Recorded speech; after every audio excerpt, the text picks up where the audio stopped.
of them, and they would have had no means of defending themselves whatsoever. Survived was a relative term anyways, considering there was heavy plasma drilling occurring outside those doors and they had no real weapons left among them. They were trapped, and there was no way out. Though its arm was bulging with the effort of showing its skill, he could see the blade sweeping and tracked it with ease. The creature rushed with one swing to another, but with almost no effort, the man dodged. It was as if the attacker moved in slow motions compared to his agility. Another cut whisked past and he ducked, only to run into several punches being thrown by the creature's other limbs. Unable to do much about it, the man braced and let them hit him, keeping his focus on the blade. They bounced off of his flesh with barely a bruise, and he could swear the surprise of the creature in front of him almost threw it off balance. It landed with an angle to rotate and saved the momentum of its swing for a thrust from behind its back. The clever move flew by without issue as the man ducked and sidestepped. It wasn't too slow. He was simply that much faster.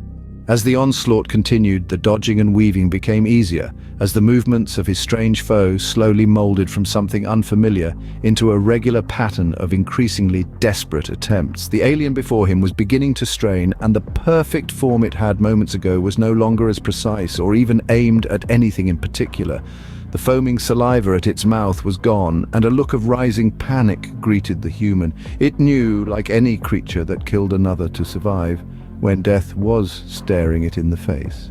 It flashed its sword out as quick as it could muster, but that was not enough.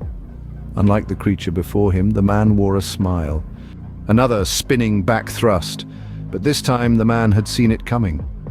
Landing on the balls of his feet, the man threw a quick kick as he dodged past the lunge.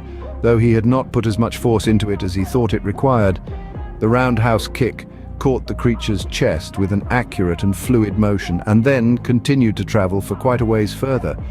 The creature's body shattered as though its skeleton was made of glass. Limbs flailed in pain, torn nerves and ripped tendons as it tried to writhe away from the human and maintain a safe distance. Astonishment was more visible than fear as reality caught up with what had just occurred. It dropped its weapon as violent internal bleeding seeped through its torso. The once prime fighting form looked as though it was a skin filled with lumpy green meat. The infamous and legendary WQXL the Slayer was barely minutes from death, and it was from a single blow. One single blow that had impacted with such speed and strength that it might as well have been from a vehicular impact. Disbelief still had not enough time to come to grasps and turn to terror. Slowly it turned and tried to gasp.